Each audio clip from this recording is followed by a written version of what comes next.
and welcome to the second module in our Transition Assessment series, Preparing for Post-School Education and Work through Transition Assessments.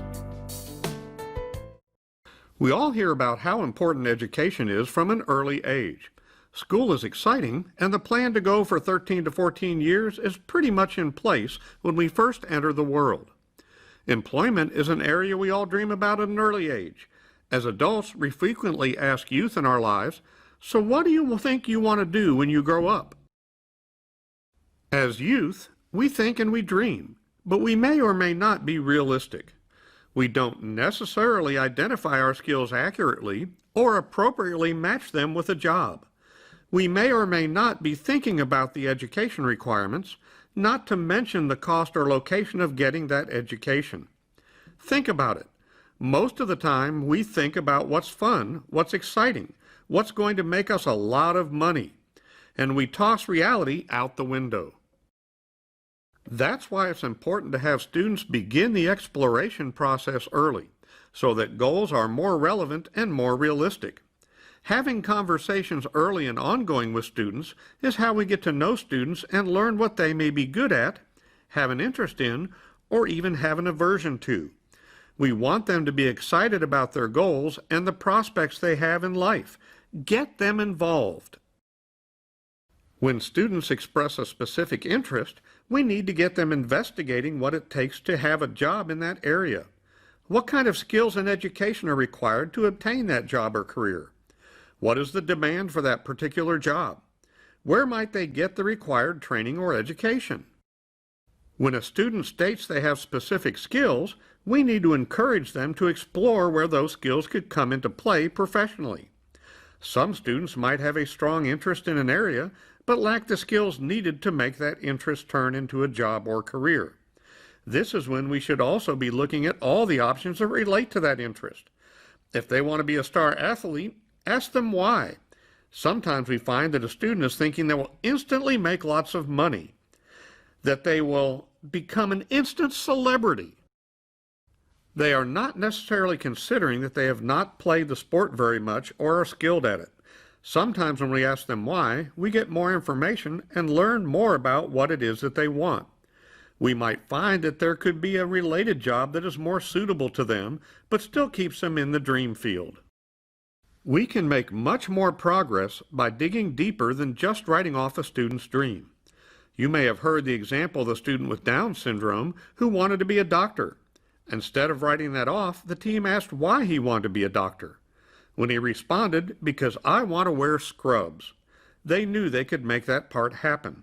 He ended up in a custodial position at the hospital where, guess what? He got to wear scrubs and be around doctors and nurses all day, not to mention the pay and benefits he received. This brings up the importance of considering what supports could help make the student have a successful career. Providing supports to ensure success can make a world of difference in job performance, confidence level, and in motivation to make additional progress. We have known students with no speech successfully reach their goal to be a public speaker. This is something many thought could never happen, but with the right supports in place, like a text-to-speech program, he became a preacher. When we talk to our students and listen to them, we engage in effective transition planning. We can learn so much through these important conversations, as well as gathering data from assessments. So let's dig a little deeper into the different types of assessments you need to know about. Now that you know the reason for conducting transition assessments, let's explore the different types and when we may decide to use them. As you have learned, transition assessment is the ongoing process of collecting data on the individual's preference, interests, needs, strengths, otherwise known as PINs. To find an individual's PINs, one way is through completing interest inventories. These assessments help students discover their likes and dislikes in work-career areas they show interest in, especially when they have no clue as to what they will do after high school.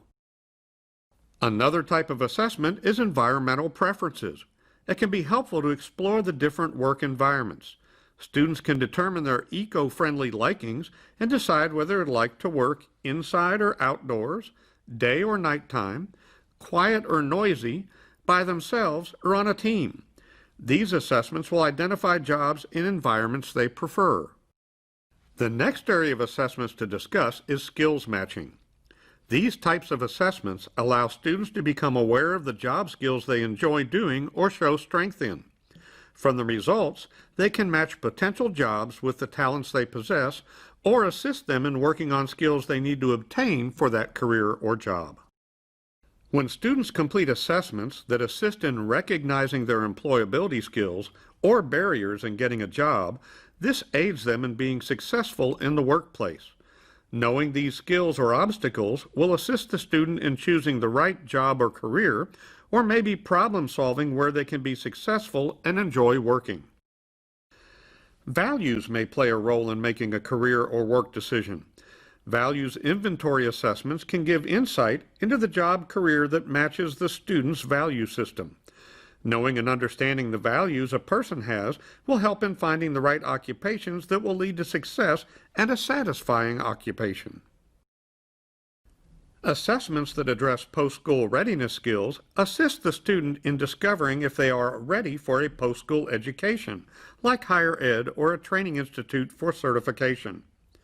Knowing what is needed to be successful in education or training, such as financial aid, study skills, organizational skills, self-advocacy, and communication interpersonal skills, such as talking with professors or a boss, will help the student be prepared in achieving their goals. Now that we are in the 21st century, there are a variety of assessments to determine what a student may need to assist them in education and the workforce.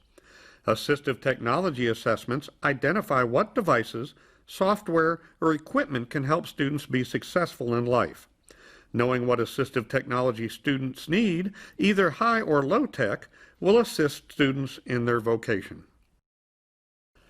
The last transition assessment category you may want to consider is health factors. What does the student know about their health or how to access health services? These assessments will give awareness to health issues that can assist the student in being an advocate for themselves and their health care needs. So let's review how to get to where you need to go. First, let's go to the arkansastransition.com website. On the banner across the top, go to Tools and Resources. From the drop-down options, select Assessing Tools. Scroll down and select the assessment type you would like to administer. I am going to select Assessments for Employment. After reviewing my options, I am selecting O-Net Interest Profiler. When I make that selection, it takes me directly to the O-Net website and I can start the assessment. They also have a Spanish language version you can go directly to from the website. Another assessment option under Assessments for Employment I could administer is Skills Matcher. Again, you will go to the Assessment for Employment section of the Assessing Tools page. Scroll down until you find Skills Matcher. Click on the link and away you go. Now, let's look at another assessment section. Assessments for Education and Training. Again, you are going to go to that bar on the web page, select it, and the assessment options drop down. Review your options and make your assessment selection. This time I'm going to select College Readiness Survey. This will take your student directly to the survey and they can begin answering the questions. There are many options for you to choose from. We have only shared a few examples so you know what a typical assessment type looks like. You or your student may prefer others over any that we have shared today, so please take time to review our site and explore our assessment library. When you begin exploring, it may feel overwhelming at times. How do you know what assessment will work best for your students? How do you know if it's what you need? We suggest considering the Transition Assessment Review Form. This is a form that ideally is completed by a team of individuals involved in the transition planning process. The form guides you through the process of determining if the particular assessment will be appropriate. It not only asks the purpose of the assessment, but also what type it is, who it's designed for, and its strengths and weaknesses. Imagine getting your team together to complete these forms and the rich discussions you could have. On the front end, it might take a little time, but you can spread out the reviews, and ultimately, you will have a great selection of appropriate assessments to use with your students. When beginning a transition plan, you may find that the student doesn't have any idea of their strengths, skills, what they want for their future career, or what education might be needed for a specific career. In order to develop a student-focused plan, you must help the student identify strengths, skills, and interests. To begin doing so, you will need to put on your investigator hat.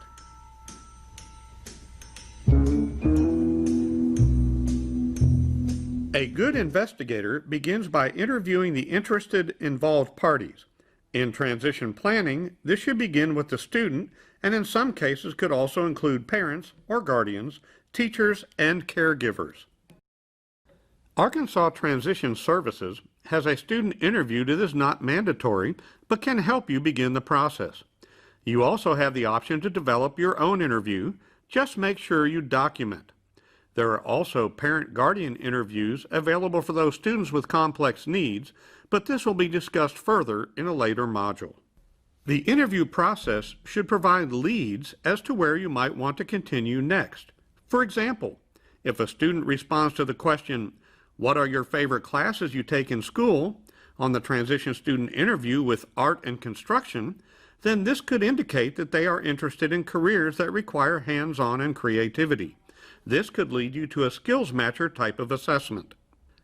Other interview results may lead you to interest inventories, checklists, or environmental type of assessments. By conducting interviews and completing checklists, interest inventories, and other assessments, then reviewing the results with the student to develop goals and activities, the mystery is solved with a meaningful plan. But what about when your student wants a career that requires a traditional college education, but they aren't on track to go to college? Or the student has a goal that the parent is entirely against? Or they have concerning behavioral or health issues? Why is the student not on track to go to college? Do we need to provide college readiness assessments? There are several to choose from on our website. Try the College Readiness Survey, the College Readiness Assessment, or the Am I Ready for College Assessment. These measure academic, self-advocacy determination, executive function, motivation and confidence, and they might ask questions you have not thought about. Also, make sure you include the school counselor during the assessment process and the IEP annual review meetings, as they have a wealth of knowledge about higher education, including taking the practice ACT. Based on assessment results, you might need to look at the activities in the transition plan and the course of study. There should be supporting activities that engage students as active participants and a course of study reflective of the goal for post-secondary education. This will be discussed more in another module. This could be another situation you have found yourself in. A student has a goal that a parent is completely against, or vice versa. Remember to communicate. Remind committee members of their roles and allow them to be heard, including parents. Then, as a committee, set achievable expectations and goals that match the student's interests and preferences. Some assessments can help you know your students and their behaviors. If your student has sudden outbursts, tardiness issues, uses inappropriate language, or other behaviors that might impact post-secondary goals, it's important to have that documented in assessments. It's always best practice to review existing assessment data, such as a functional behavioral assessment or mental health evaluation. It's not always your job to complete the assessment. Communicate and assess. Healthcare needs vary, and assessments should be completed by parents and students, and if possible, the healthcare provider. Students should be aware of their own level of independence when managing their health care. When students are healthy and aware of their needs, they can advocate for those needs and are more likely to succeed. The common theme for the above situations is that it's critical to communicate with the student and other stakeholders of that student's future, whether it be a counselor, coach, parent, etc. Get them involved in the process by not only taking assessments, but doing some research.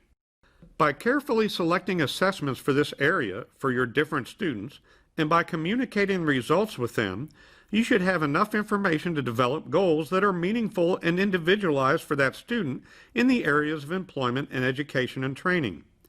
In Module 5, we will look specifically at how to take assessment results and use them for transition plan development and establishing goals. Remember, your transition consultant is here to help.